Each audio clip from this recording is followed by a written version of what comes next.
Bien, creo que ahí ya está grabando, ¿verdad?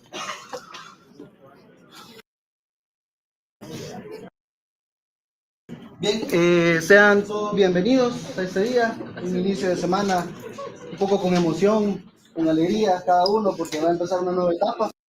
Así que les deseo muchos éxitos en todas sus etapas. De aquí en adelante, ustedes ya son doctores, así que solo les falta afinar un poquito más estos detalles, ¿verdad? Vayan aprendiendo y espero que hoy esta materia, nutrición, no sea la excepción. Así que el tema de hoy, para comenzar la cátedra de nutrición de este ciclo, va a ser requerimientos nutricionales.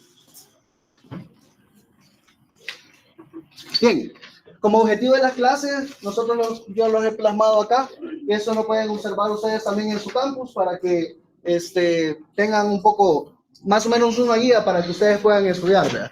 En primer lugar, me gustaría como reconocer cuál es la importancia de realizar los cálculos de los requerimientos nutricionales que todos nosotros tenemos, ya sea de manera de pacientes completamente sanos, con enfermedades crónicas, o ya sea de pacientes que estén en cuidados intensivos o que tengan algún tipo más de complicación. Otro objetivo es utilizar diferentes herramientas para obtener esos cálculos.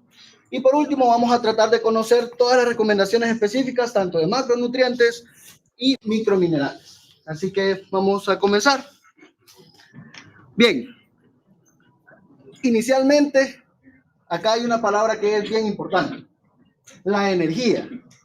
Pero nosotros nos preguntaremos o pensaremos que la energía solamente es aquello que al encender el switch me da luz. No, la energía es básicamente la capacidad que todos nosotros tenemos para realizar un trabajo. ¿Ok? ¿Qué significa esto? Es la capacidad que yo he tenido acá para, buenos días, es la capacidad que yo he tenido para poder subir las gradas hasta acá. Es la capacidad que ustedes tienen para estar sentados acá. Eso básicamente es la energía. Acá yo les ponía un ejemplo. El kayak, vean. Ella está utilizando una gran cantidad de energía. Gracias. Bien, lo que estábamos, vean. Entonces, la energía es la capacidad de realizar un trabajo. ¿Cómo obtenemos nosotros esa energía? Es bien curioso porque lo que más nos ayuda a nosotros para obtener energía son las plantas. Las plantas obtienen esa energía a través del sol. ¿Cómo? Toda la energía que reciben del sol lo convierten en glucosa, que es como lo que les permite a ellos generar carbohidratos, proteínas, grasas. Entonces, si se preguntan qué comen los animales, muchos comen plantas. Nosotros comemos plantas, comemos animales. Entonces, de eso es que nosotros obtenemos la energía para poder realizar todos los trabajos que tengamos. ¿Ok? Acá podemos ver el átomo de glucosa para que se le grabe. Bien. Otra palabra importante. Necesidades energéticas. ¿Qué son las necesidades energéticas? Es todo aquello que básicamente se engloba en la ingesta de energía en la dieta, que es necesaria tanto para el crecimiento o el mantenimiento de una persona. Ojo, que ese es para el mantenimiento de una persona de una edad, tamaño, actividad física específica. ¿Qué quiere decir eso? ¿Qué quiero que se lleven de esta diapositiva? Que las necesidades energéticas varían de cada persona, son sumamente diferentes. Varían también con las etapas de la vida. ¿Qué significa eso? Que nuestras necesidades energéticas se ven, válgame la redundancia, nos vemos más necesitados en aquellos procesos de crecimiento. ¿Cuándo es que nosotros nos desarrollamos más? Durante la infancia, de 1 a 2 años, nosotros necesitamos una gran cantidad de energía para poder generar nuevos tejidos, una gran cantidad de energía para el crecimiento. Al igual que una mujer en estado de embarazo, al igual que una mujer en lactancia. ¿Okay? Como les repito, ¿qué quiero que se lleven de esta diapositiva? Y quiero que les quede bien grabado. Es que él no tiene las mismas necesidades energéticas que pudiera tener el gran Simón. O sea, si se fijan, ellos son de complexión completamente diferentes. ¿Okay? Las necesidades energéticas que él tiene no son las mismas que él. Creo que este término es el que más nos interesa a todos. La mayoría de veces siempre andamos preocupados por nuestro peso corporal, que si estamos bien, que si estamos mal. Entonces aquí se los traigo. ¿Qué es el peso corporal? Básicamente este es un indicador.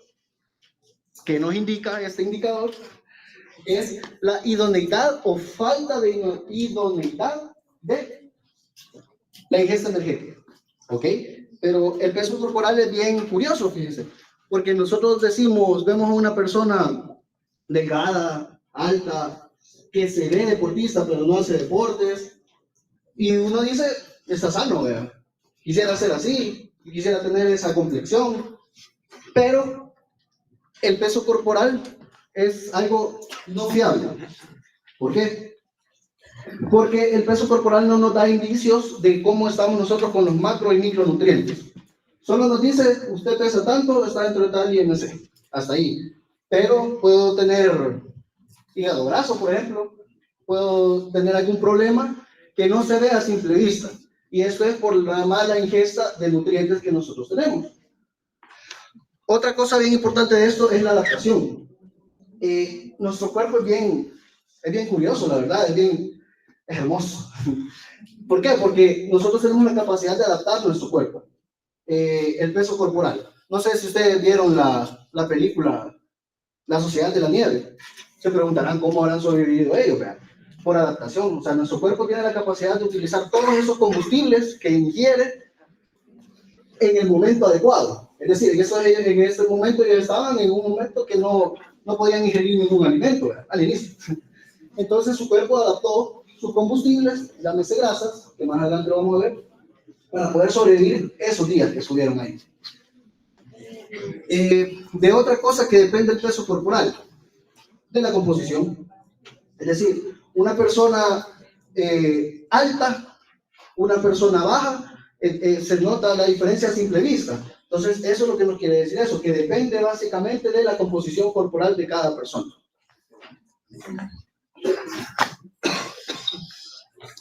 Bien, vamos a irnos introduciendo con otro término. Las primeras clases son bien de terminología, así que espero que vayan agarrando un poquito, como les decía al inicio, las preguntas van orientadas más que todo a las clases, a lo que se dice y al libro, a todo. Así que vayamos anotando, tomando apuntes, que esto es como lo más importante, ¿verdad? ¿Qué es el gasto energético? El gasto energético tiene tres divisiones, se compone por tres cuestiones. En primer lugar, por el gasto energético basal. Aparte del gasto energético basal, tenemos el efecto térmico de los alimentos. Van dos. Y en tercer lugar, es la termogenia inducida por la actividad. Si notan acá algo bien curioso, hay dos términos que involucran el calor, que eso es también algo bien importante para el gasto energético total. Vamos a ver qué significa cada uno de estos términos. Bien, hasta el momento ¿alguien tiene alguna duda? ¿Estamos igual? ¿Seguimos dormidos? Ok. Bien. El gasto energético tiene dos componentes también, que sería el gasto energético basal y el gasto energético en reposo. Hay dos diferencias bien marcadas en esos términos. En primer lugar, el gasto energético basal básicamente es la energía o el consumo de energía mínimo que nosotros necesitamos para que sea compatible con la vida.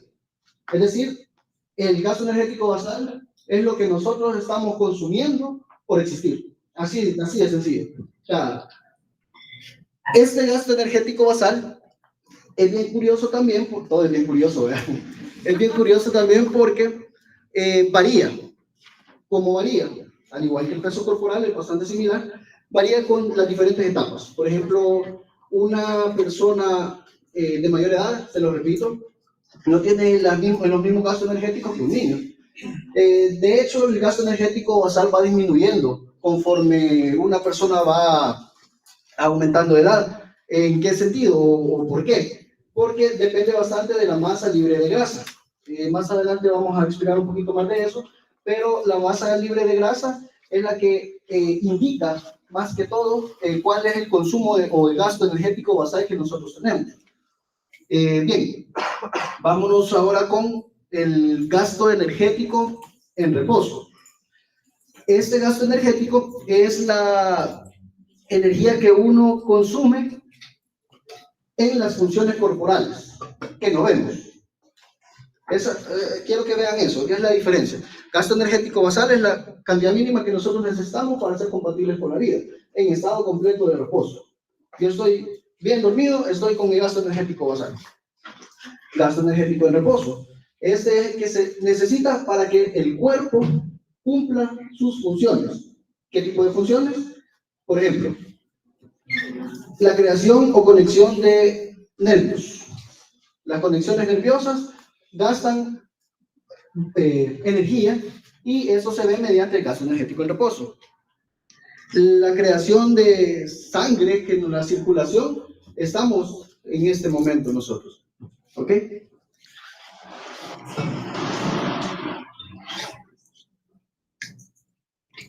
Bien, nos preguntaremos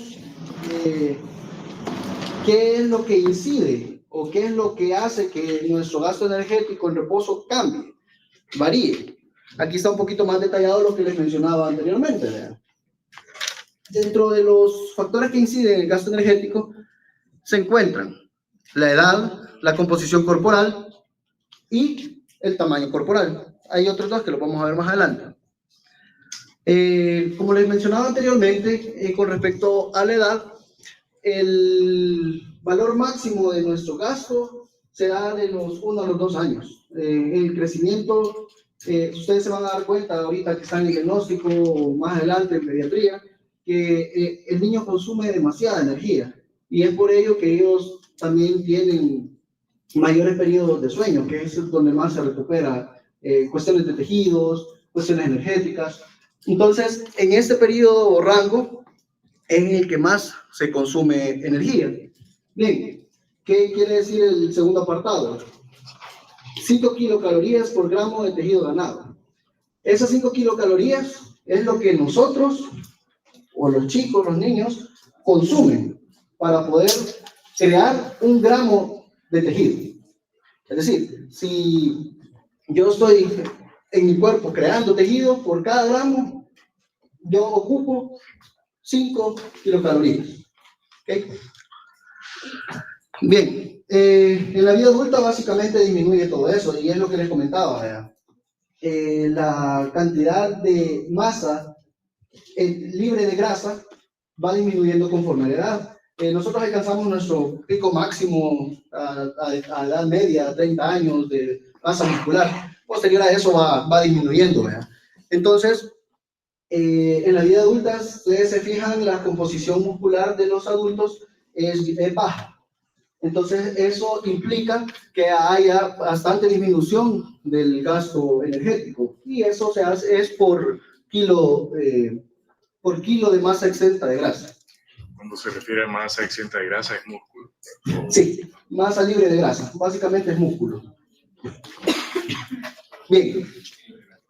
Hablábamos también de la composición corporal, ¿verdad?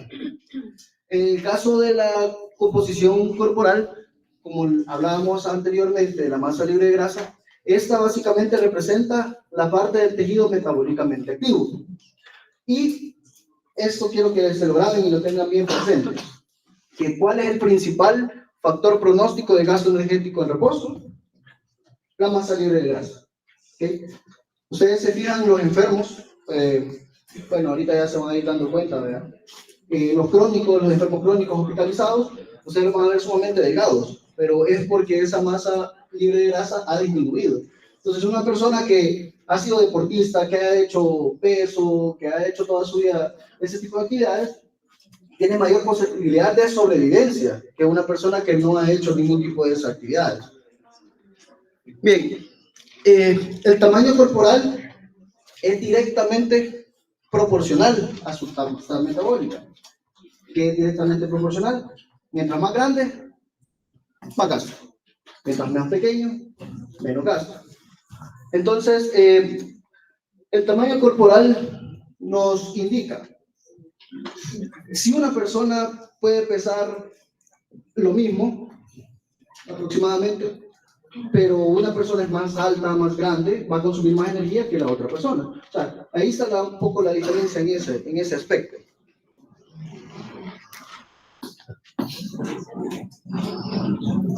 Aquí hay más factores que influyen en este gasto, ¿verdad? Dentro de los cuales están el clima, el sexo, estado hormonal, temperatura y otros factores. El clima, en el caso de nosotros, personas que vivimos en países tropicales, básicamente tenemos un gasto energético mayor. Es por cuestiones de temperatura, son temperaturas más elevadas. Y en el caso del sexo, está correlacionado con el tamaño corporal. Una mujer de la misma edad que un hombre, generalmente, ojo, generalmente, el hombre tiene mayor masa libre de grasa y es de tamaño corporal más grande. Entonces va a consumir más energía. Por otro lado, el estado hormonal, como algún tipo de endocrinopatías, el estado de embarazo, la lactancia, también genera algún tipo de variaciones en este gasto energético. Y en el caso de la temperatura, la fiebre, por ejemplo, por cada aumento de gasto energético en reposo, aumenta un 7% por cada grado de temperatura arriba de los 37 grados. O sea, mientras una persona con fiebre va a gastar mucha más energía que una persona en su estado natural, ¿verdad? Quiero que entiendan que realmente estos términos son un poquito lógicos, ¿verdad? Si se fijan, casi que estoy repitiendo lo mismo, pero es que es eso, o sea, no hay por dónde perderse porque nos lleva de la manita prácticamente. No es algo tan complicado que nos permite entender cómo funciona todas estas cuestiones de gasto energético. De igual manera, si alguien tiene dudas, puede levantar la mano. Bien. No les había dicho si me hacen el favor de pasarme una listita y me la firmo, igual que la vez pasada. Gracias. Bien. Después del gasto energético en reposo, hablábamos de otro factor, que es el efecto térmico de los alimentos. Pero, ¿qué es el efecto térmico de los alimentos? Básicamente, este se aplica al aumento del gasto energético asociado al consumo, a la digestión y a la absorción de los alimentos. Este representa aproximadamente el 10% del gasto energético total. Perdón, no les había mencionado que el gasto energético basal es entre el 60 y el 70% del gasto energético total. Aquí ya llevamos 70 más 10, un 80%. Y el efecto térmico de los alimentos tiene dos vías: la termogenia obligatoria y la termogenia facultativa. Prácticamente nosotros siempre estamos en termogenia facultativa, por lo menos personalmente siempre ando así. ¿Por qué? La termogenia obligatoria es toda la energía que nosotros necesitamos para la digestión y la absorción de los alimentos. Base. Es decir, yo mis 2000 calorías diarias que necesito, utilizo termogenia obligatoria. Ahora bien, me dieron ganas de irme a comer un McDonald's, ¿verdad? Que tiene como 1000 y fichas calorías en la noche después de haber consumido un montón de comida en la mañana, churros. Es lo extra, es energía extra a lo que yo necesito consumir. Entonces, ahí entra la termogenia facultativa. La termogenia facultativa básicamente es lo mismo que la termogenia obligatoria, asociada a la digestión y a la absorción de alimentos, pero con el consumo extra de energía. ¿Okay? Entonces, por eso les decía que básicamente nosotros andamos siempre en termogenia facultativa. Y en los turnos, ni se diga. Bien. Otro término, ya el tercero y el último que compone el gasto energético total, es la termogenia por la actividad. Esta termogenia en actividad lo podemos dividir en dos: en la termogenia por actividad propiamente dicha y la termogenia por actividad no relacionada al ejercicio. La termogenia por actividad básicamente es la que nosotros utilizamos durante la práctica de algún tipo de deporte o ejercicio para mantenernos, ¿okay? Para mantener nuestra forma. En el caso de la termogenia no relacionada al ejercicio, es lo que nosotros consumimos cada vez que hacemos algún tipo de actividad cotidiana. Por ejemplo, ir de paseo, caminar del baño al cuarto, es todo lo no relacionado a la actividad o ejercicio físico específicamente para mantener nuestro estado o forma física. Entonces, no sé si se entendió un poquito la diferencia de esos dos, ¿verdad?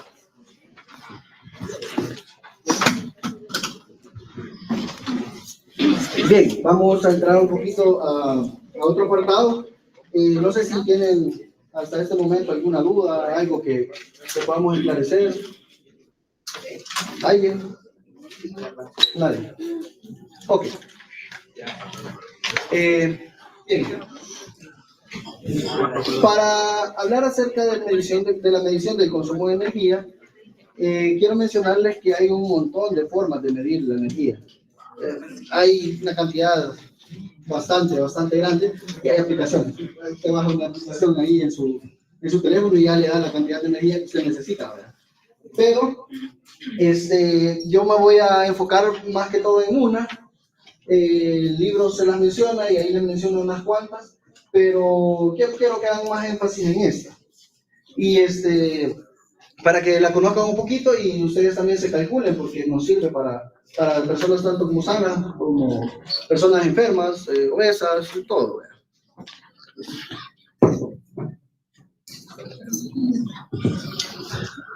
Bien. ¿Cuál es la unidad? Ahí está. ¿Cuál es la unidad estándar de la medición de la energía? La caloría. Se preguntarán por qué nosotros no medimos todo en calorías, porque el consumo es demasiado grande que nosotros tenemos. Entonces, por eso se hace la medición básicamente en kilocalorías. ¿Okay? Ustedes siempre van a escuchar que los requerimientos nutricionales son tantas kilocalorías. Es para hacer como la simplificación de los números, por decirlo así. Acá podemos ver que existen tipos o métodos para poder medir el consumo de energía. Dentro de esos métodos tenemos la calorimetría directa. Calorimetría, sí lo dije bien. Calorimetría directa. Esa es hasta cierto punto complicada porque necesitamos tener cierta maquinaria especializada en un cuarto solo, donde está solo el paciente, maquinaria específica que le permite a ellos generar calor y el consumo se mide por medio del calor que genera el paciente. Para ello, como les repito, se necesita equipo bastante especializado y básicamente se utiliza más que todo para fines de investigación, ¿no? En el otro caso, la calorimetría indirecta es quizás la que se utiliza un poquito más. Esta se hace por medio de cálculos matemáticos que son bastante sencillos, pero la diferencia básica está en eso. Y esta es la que más se utiliza un poquito más la calorimetría indirecta que la directa. Bien, en el caso del cociente respiratorio, básicamente es como un indicador de la cantidad del cociente que genera un paciente a la hora de generar calor. Este es un poquito más especializado y realmente yo se lo he puesto ahí solo para que lo conozcan. No me gustaría hacer mucho énfasis en esto. Al igual que existen otros métodos, como el agua doblemente marcada, monitores uniaxiales y un gran listado de métodos que sirven para eso, pero que no es objetivo de este curso. No más que alguien quiera ser nutriólogo. ¿Verdad? Bien, vamos a las matemáticas, a lo que nos gusta, nos encanta. De los métodos anteriores, ¿cuál sería el idóneo para calcular el consumo de energía en un paciente en coma? Porque los pacientes en coma les calcula, ¿verdad?, para darle la ingesta a través de sondas nasogástricas y de forma intravenosa. ¿Cuál sería de los métodos anteriores, cuál sería el idóneo?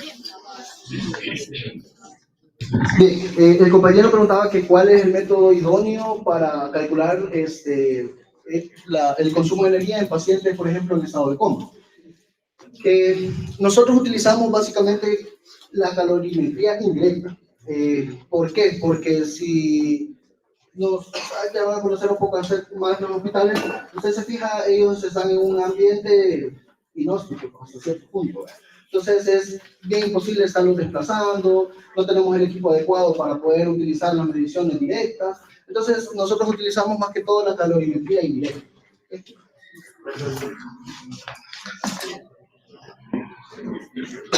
Bien. Vamos a hablar un poco acerca de la estimación de las necesidades energéticas. Cambiamos un poco, ¿verdad? Básicamente la ecuación que quiero que se lleven, que quiero que la anden en sus apuntes, que se calculen ustedes la cantidad de energía, la cantidad de energía que necesitan, es la ecuación de Mifflin-St. Esta ecuación utiliza el peso, la altura y la edad. O sea, son valores que nosotros tenemos a la mano. En el caso de los hombres, se utiliza las kilocalorías al día, son igual a 10 por el peso, más 6.25 por la altura, menos 5 por la edad, más 5. Eso básicamente son números. Usted lo puede calcular, se hace el ejercicio y ahí van a ver. Por ejemplo, yo haciendo el ejercicio, yo me calculo que necesito como 2090 kilocalorías diarias. Entonces, ahí es que está mis necesidades básicas. Entonces, con eso es que se juega para verificar qué es lo que necesita una persona, un paciente. Si es un paciente en enfermedad que necesita o que está consumiendo bastante energía, se necesita aplicar un poquito más de sus calorías, ¿sí? Pero para ello se necesita conocer la composición energética de todos los alimentos que se utilizan. Acá ustedes en los hospitales básicamente van a ver que dieta para paciente renal, dieta para paciente con esto, dieta, y si se fijan, todo es frijoles, queso y un pan. Se preguntarán cuál es la diferencia, ¿verdad? Yo también me preguntaré eso, ¿verdad? Pero esto quiero que se lo lleven, que se calculen, que hagan el ejercicio y pues van a hacer la práctica. Al final es 16 o 161. 161, sí, 161. Si quieren les leo esto también para que les quede. En el caso de las mujeres son las kilocalorías día, es igual a 10 por el peso, más 6.25 por la altura, menos 5 por la edad, menos 161. ¿Sí? Okay. Alcanzan a ver todo. ¿Sí? Bien, algo que no había mencionado, el peso se tiene que calcular en kilogramos. Peso en kilogramos, en caso de la altura va a ser en centímetros y la edad en años. Eso es para que les dé bien el cálculo, porque si lo hacen diferente no les va a dar. En el caso de una persona que se encuentra en obesidad, tendríamos que el índice de masa corporal y pasarlo eso como el peso, o el peso que tiene en el momento. Básicamente se utiliza esta ecuación para el cálculo, para las necesidades. Lo que sucede es que, bien, esto es lo que él necesita básicamente para subsistir, por decirlo así. Independientemente si es obeso, si es enfermo. Y eso nosotros se utilizan esos tres factores porque son los que nos vienen a cambiar toda la necesidad energética que uno tiene. Independientemente si es obeso, si es delgado. Esa ecuación es para calcular la cantidad necesaria de kilocalorías, directamente de calorías por día. Se puede usar la ecuación por ejemplo, con valores negativos para disminuir. En el caso de pacientes que quieran tener dieta, por ejemplo. Ok. No es que se pueda utilizar con valores negativos. Quiero que me entiendan ahí. Esta ecuación básicamente es lo que necesitamos. O sea, yo, Francisco, necesito 2090 calorías. Sí. Usted puede necesitar 2100 calorías, por ejemplo, o 2000 o 1900. Ok, ahí es que entra esta ecuación. Si yo quiero adelgazar, ¿qué debo hacer? Disminuir el consumo de energía. Hay que usar otra fórmula. Sí, ese es el objetivo de otra clase, pero sí se tiene que usar otra fórmula para hacer el cálculo de cuánto quiero disminuir, cuánto quiero aumentar. Sí, ya la entendí. ¿Okay? Y sí, pero los pacientes que tienen diferentes tipos de metabolismo, porque hay pacientes que tienen metabolismo lento, normal y rápido, la ecuación siempre funciona en ellos. Sí, esa ecuación es general. Esa ecuación se utiliza para todos. Eso es lo que necesitamos diario. Sí, es el consumo diario. Si usted se fija en la mayoría de etiquetas y todas esas cuestiones, usted revisa y ahí dice, basado en un consumo mínimo diario de 2000 calorías, que es como el estándar, por decirlo así. Guardemos silencio, por favor. Pero este nivel, estas calorías representan el nivel diario sin actividad física demandante. Exacto. Es el nivel básico. Es el nivel básico que nosotros Solo para necesitamos. caminar, subir gradas y ya. Sí, exacto. Ajá. O sea, entran en juego bastantes factores. Realmente, como le digo, esta ecuación es la que más se utiliza en la práctica, pero no es la mejor, ¿ok? Entonces, aquí hay bastantes factores que hacen falta que tomar en cuenta, como es el caso de la actividad física, el caso de las enfermedades, y muchos factores que no se toman en cuenta en esta ecuación. Esta ecuación podría ser idónea en el caso de personas mayores, como ya tienen poca actividad física. Sí, pueden ser el caso de personas mayores. ¿Por qué? Porque si te fijas, las variables que tienen peso, altura y edad nos permiten a nosotros hacer esos cambios que ellos van a tener. Esas tres básicamente son las variables que va a hacer todo cambie. Conforme la edad va aumentando, puede ir disminuyendo el peso, entonces eso va a ser el cambio específico en el total de las calorías. ¿Alguien más tiene alguna duda? Okay. Bien, hablemos un poco de los macronutrientes. De acá en adelante, los macronutrientes, los micronutrientes los vamos a ir desarrollando a lo largo del curso. Vamos a estar todo el ciclo hablando de estos términos. Entonces ahorita más que todo van a ser aspectos generales para que ustedes los conozcan. Ustedes ya eso lo vieron en bioquímica, si no me equivoco. Yo sé que se acuerdan perfectamente de todo eso que vieron. Así que no nos va a dificultar mucho. Bien, comencemos por el macronutriente de los carbohidratos. ¿Cómo se forma el carbohidrato? Se forma a partir de carbono, hidrógeno y oxígeno. ¿Okay? Los carbohidratos básicamente nos podemos dividir en tres: en monosacáridos, disacáridos y oligosacáridos, que vienen siendo lo mismo, lo que cambia básicamente los números de átomos de carbono, y los polisacáridos. Acá lo importante mencionar es la cantidad de calorías totales que representan los carbohidratos, son básicamente entre el 35 y el 65%. ¿Okay? Bien, vamos a hablar acerca de los monosacáridos. Los monosacáridos es bien complicado encontrarlos de manera libre en la naturaleza, y acá hay tres monosacáridos más importantes. Está la galactosa, la glucosa y la fructosa. Bien, de los monosacáridos quiero destacar que los más importantes son las hexosas. ¿Qué son las hexosas? 6 carbonos. Y de estos, el mucho más importante es el alfa de glucosa. ¿Sí? El alfa de glucosa es el que más se toma en cuenta para los monosacáridos. Y tenemos también la glucosa en su forma básica, la fructosa en su forma básica y la galactosa. En el caso de la fructosa, se dice que es el monosacárido más dulce. ¿Okay? Ahora vamos a hablar un poco acerca de los disacáridos. Los disacáridos son formaciones de dos monosacáridos. Es decir, los más importantes, que son la sacarosa y la lactosa, y estos están formados... Perdón, la fructosa. Sí, el monosacárido más dulce es la fructosa. Bien, de los disacáridos, los más importantes los tenemos acá. Son la sacarosa y la lactosa. ¿Cómo se forman? En el caso de la sacarosa lo vamos a formar a partir de la glucosa y a partir de la fructosa. O sea, es una combinación de ambos. ¿Okay? En el caso de la lactosa es la glucosa con la galactosa. ¿Sí? Acá lo que quiero que se lleven es que esto es básicamente una combinación de dos monosacáridos. Y así van a ir aumentando de acuerdo al nombre que eso represente.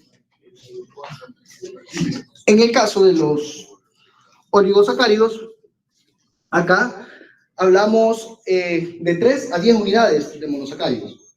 Ojo, que no puede ser más.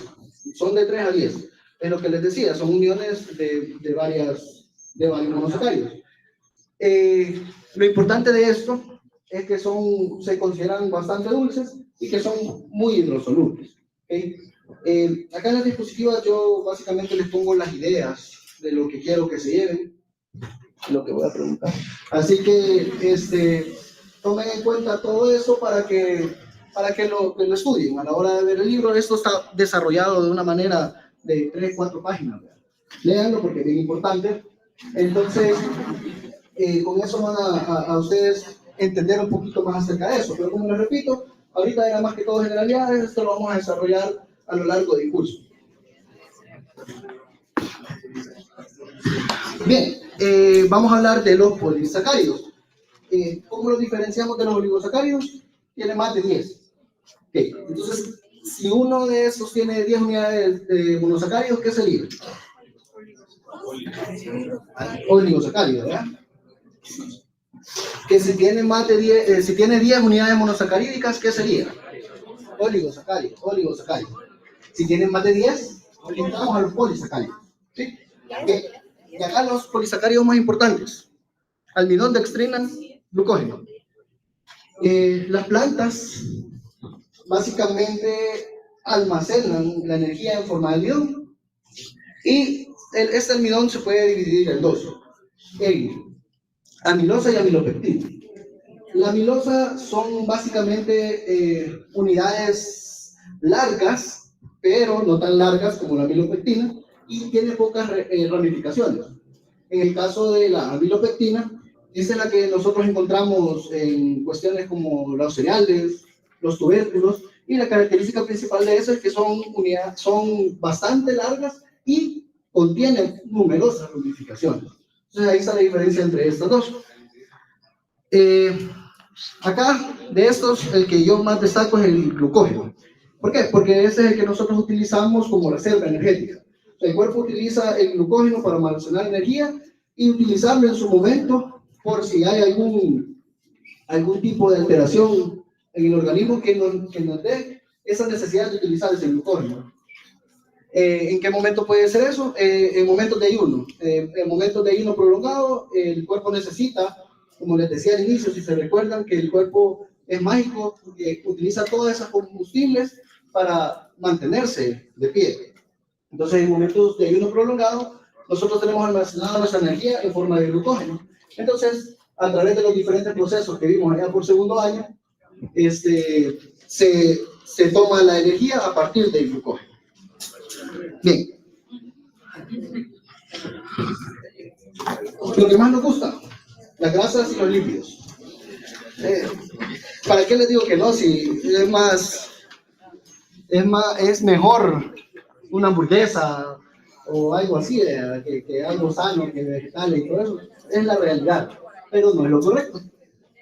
Bien, de las grasas y los lípidos básicamente es el 34% de la energía. Y las grasas y los lípidos proporcionan 9 kilocalorías por cada gramo de energía. ¿Sí? Es bastante. En el caso de las grasas, también tienen su depósito. Ese depósito se conoce como células adiposas. Y para no dañar mucho a nuestros compañeros, no me van a andar diciendo, ay, qué gordo está, ¿verdad? Qué adiposo te ves, ¿verdad? O sea, básicamente es lo mismo. ¿Sí? Entonces, acá también esa es otra forma de consumo de energía que nosotros tenemos. Como les traía a colación la película, que ahorita es la que estaba un poquito famosa, bueno, yo creo que ya no, ¿verdad? Pues ya no mucho. Pero la película de la Sociedad de la Nieve nos permitió entender eso, que ellos sobrevivieron un montón de tiempo gracias a estas células. O sea, mientras más adiposas de una persona, tiene más posibilidad de supervivencia que otra persona. ¿Okay? Porque de ahí es que almacena bastante grasas y lípidos. Otra cosa importante de las grasas y los lípidos es que tienen una función de sostén. Nos permite sostener ciertos órganos y ciertos nervios. Bien, vamos a acelerarnos un poquito porque nos prometí. Bien, la clasificación de las grasas y lípidos. Estos cuadros yo lo extraje del libro del texto. Aquí hay una pequeña clasificación que los divide en simples, compuestos y misceláneos. Acá están como los más importantes, los ácidos grasos, los fosfolípidos. Entonces, esa es una división general tanto de las grasas como lípidos. Pero yo siempre, tomando libro de texto como referencia, lo he dividido en estos tres, en los ácidos grasos, los triglicéridos y los fosfolípidos. Bien, de estos tres, básicamente los ácidos grasos son los que no tienen tantas cadenas ramificadas. Y algo curioso de estos, y quiero que se lleven, es que las cadenas cortas o los que tienen más dobles enlaces son las grasas líquidas. ¿Qué quiere decir? Lo contrario, que las grasas sólidas, ¿cuáles son? Los que tienen menos dobles enlaces y las más largas. Nos preguntaremos cuáles son las grasas buenas, cuáles son las grasas malas, cuál puedo comer, cuál puedo no comer, cuál... Los ácidos grasos son bien complicados porque están dentro de ellos encontramos las grasas trans, por ejemplo. Esas grasas trans, el problema de ellas es que son grasas que naturalmente son líquidas y las han hecho sólidas. Entonces, el hecho que se vuelvan sólidas las hace más largas, con menos dobles enlaces, las hace saturadas. Entonces ahí tenemos nosotros el término, grasas saturadas, que es lo que no es recomendable consumir mucho, ¿ok? Y estas se dividen, vean, en monoinsaturadas, poliinsaturadas, dependiendo de la cantidad de dobles enlaces y los átomos de carbono. Los triglicéridos, básicamente estos están formados por ácidos grasos que se unen a un glicerol.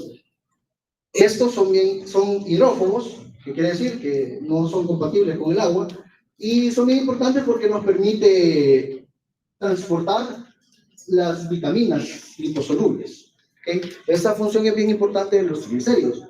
Que no necesitamos el montón de triglicéridos para hacer esa función, ¿ve? Así que les hagan el examen triglicéridos elevados no, tampoco es bueno.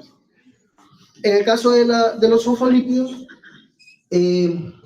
estos destaco la lecitina, que es un componente de la membrana celular que permite, quizá aquí me estoy metiendo un poquito más en bioquímica, pero la membrana celular está formada por fosfolípidos que genera básicamente un entorno hidrófobo e hidrosoluble. Entonces, dependiendo de los nutrientes, llamémoslo así, o componentes que ingresan o no ingresan, dependiendo de su hidrofobicidad o si pueden ser solubles en agua. Eso no es objetivo de esta clase, ¿verdad? Bien, vamos a hablar un poco acerca de las proteínas. ¿Qué diferencia las proteínas de los carbohidratos y de los lípidos? El nitrógeno. Esa es la diferencia principal de los otros dos, que lo diferencian. Las funciones específicas de las proteínas básicamente es que son estructurales, pueden servir como enzimas, pueden servir como hormonas, pueden servir como proteínas de transporte, pueden servir como inmunoproteínas. Las proteínas básicamente es lo más importante y es lo que más debemos consumir. ¿Okay? Si se fijan, al inicio les mencionaba algo acerca de la masa libre de grasa. Mientras más consumo de proteínas, más masa libre de grasa nosotros tenemos. ¿Okay? También las proteínas se caracterizan porque son aminoácidos que se unen entre sí mediante algún tipo de enlace que se conoce como enlace peptídico. Lo importante de acá es que las proteínas son las que hacen o son los factores predictores de nuestra enfermedad a largo plazo, por decirlo así. Mayor consumo de energía, mejor salud. ¿Okay? Bien, vamos a escarbar un poquito las proteínas. Yo les decía que son básicamente aminoácidos unidos por enlaces peptídicos. De acá, los aminoácidos que tenemos, que son ácidos carboxílicos con un grupo unido a un carbono alfa. Eso es meramente teoría. Lo importante de acá es que tenemos dos tipos de aminoácidos. Los aminoácidos esenciales y los no esenciales. Los esenciales nosotros no los sintetizamos, necesitamos consumirlos. Y se los tengo subrayados acá. Acá están los aminoácidos esenciales. Yo solo les puedo compartir la grabación, no voy a compartir diapositivas. Así que, para que tengan en cuenta cuáles son los esenciales y cuáles son los no esenciales. Les repito, los esenciales son básicamente los que están subrayados. ¿Sí? De igual manera, eso ustedes lo pueden ver en su libro de texto, ahí está también explicado. En el caso de los aminoácidos no esenciales, son aquellos que se sintetizan a través de un proceso que se conoce como transaminación. Lo conocen perfectamente, yo sé que sí. Ese proceso de transaminación nos permite a nosotros obtener esos tipos de aminoácidos para la vida diaria. Bien, vamos a hablar un poquito acerca de los micronutrientes. Dentro de los micronutrientes se encuentran las vitaminas. Algo bien curioso de las vitaminas es que la nutrición existe gracias al descubrimiento de las vitaminas. Pero para que se cumpla el criterio de vitamina, válgame la redundancia, debe cumplir todo eso que está ahí escrito. Para que yo diga que es una vitamina, debe ser un compuesto orgánico diferente a grasas, hidrocarbohidratos, lípidos. Debe ser componente natural de los alimentos. Estos, ojo con eso, estos habitualmente están en cantidades muy pequeñas. O sea, yo, decir, no doy la cabeza, voy a tomar vitamina, pero no es necesario. O llega la mamá a la consulta, ¿verdad? Mire, fíjese que necesito que le dé vitaminas a mi hijo. Eso es bien común y no siempre es necesario. En cantidades muy pequeñas es esencial. Es necesario, perdón. Bien, estos no se sintetizan por el cuerpo en cantidades suficientes para satisfacer las necesidades fisiológicas. Si no se sintetizan del cuerpo, ¿de dónde lo obtenemos? De la dieta. De la dieta. Eso dijeron, ¿verdad? De la dieta del consumo de energía. ¿Sí? De la dieta, de los alimentos. Esencial en cantidades muy pequeñas, de nuevo se lo repito, esencial en cantidades muy pequeñas, y su ausencia o insuficiencia puede presentar algún tipo de enfermedad o síntomas. Las funciones de la vitamina principales son 4. Estabilizadores de membrana. Permiten donar átomos de hidrógeno y electrones. Otra función es que son hormonas y son coenzimas. Ojo que esa pirámide no es que una es más importante que la otra, ¿verdad? No que está bonito los colores y todo, pero quiero que entiendan que esas son las 4 funciones principales de la vitamina. ¿Ok? Bien, las liposolubles. ¿Quién transporta las vitaminas liposolubles? Grasa, triglicéridos. Permite una parte. Las vitaminas liposolubles son 4.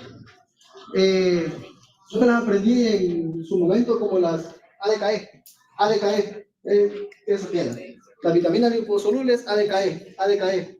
Eso apréndanselo bien y sepan que, como anteriormente decíamos, estas vitaminas, sus deficiencias provocan ciertos síndromes. Vamos rapidito con la vitamina A, esto lo vamos a desarrollar en la próxima clase, si no me equivoco. Esa es útil y esencial para la visión. ¿Qué provoca su deficiencia? Ceguera nocturna principalmente. Ojo, ceguera nocturna. La vitamina D, ¿qué provoca la vitamina D? La deficiencia, perdón, de vitamina D. Raquitismo. Fuentes, aceites, no encontré hígado de pescado, pero es un pescado, aceites de hígado de pescado. La vitamina A, alimentos de origen animal. La vitamina K, ¿qué provoca la deficiencia de vitamina K? Hemorragias. ¿Sí? ¿De dónde los obtenemos? Básicamente de las plantas verdes. ¿Okay? En el caso de la vitamina E, estos funcionan como antioxidantes y la deficiencia de esto nos puede provocar cambios a largo plazo de situaciones de conducción nerviosa. ¿Okay? Entonces, pero eso son cuestiones a largo plazo, no es que tenga deficiencia y en una semana voy a tener esos problemas. Bien, continuamos. Si no me equivoco, ya esta es la última diapositiva. Acá solo les traigo para que entiendan la diferencia. Perdón. Una pregunta, ¿es el cambio en la deficiencia de vitamina, la deficiencia de vitamina A lleva a un cambio en del desarrollo de la célula? Pero no sé si es metaplasia, neoplasia, ¿cuál de estas era? La vitamina no, ahí se te la voy a decir. Bueno, es que yo tampoco me acuerdo, pero sí me acuerdo que es necesaria para el La célula, Sí, sí, de hecho sí, la vitamina A, como le repito, ahorita era solo para mencionárselo, pero sí tiene una función bastante importante en las cuestiones o en la diferenciación celular. Mi compañero me preguntaba que cuál era el otro problema que causaba la deficiencia de la vitamina A, si metaplasia, displasia, esa situación. Eso se las voy a investigar y no se las voy a traer. No, mejor investiguen. No, son bromas, se las voy a investigar, se las voy a traer porque eso sí se las voy a dar. Vale. Bien, en el caso de las vitaminas hidrosolubles, acá tenemos todas las vitaminas hidrosolubles que pueden existir. ¿Ok? Tomen nota de esto nada más. Y acá está la bibliografía. Yo me basé esto básicamente en la 13ª edición, parte 1, numeral 3, y ahí están las páginas. ¿Ok? Cualquier duda, todo esto está en la plataforma, ¿ok?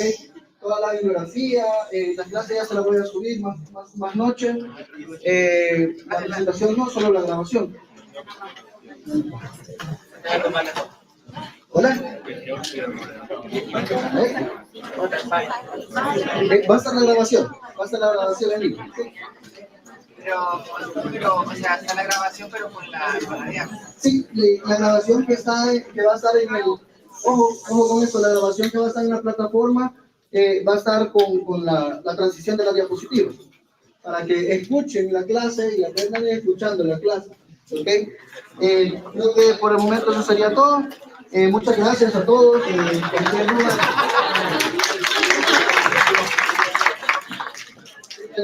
¿Por dónde?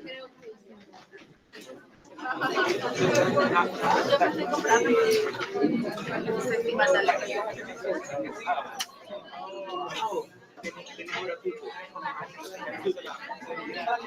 ahí tenemos un problema.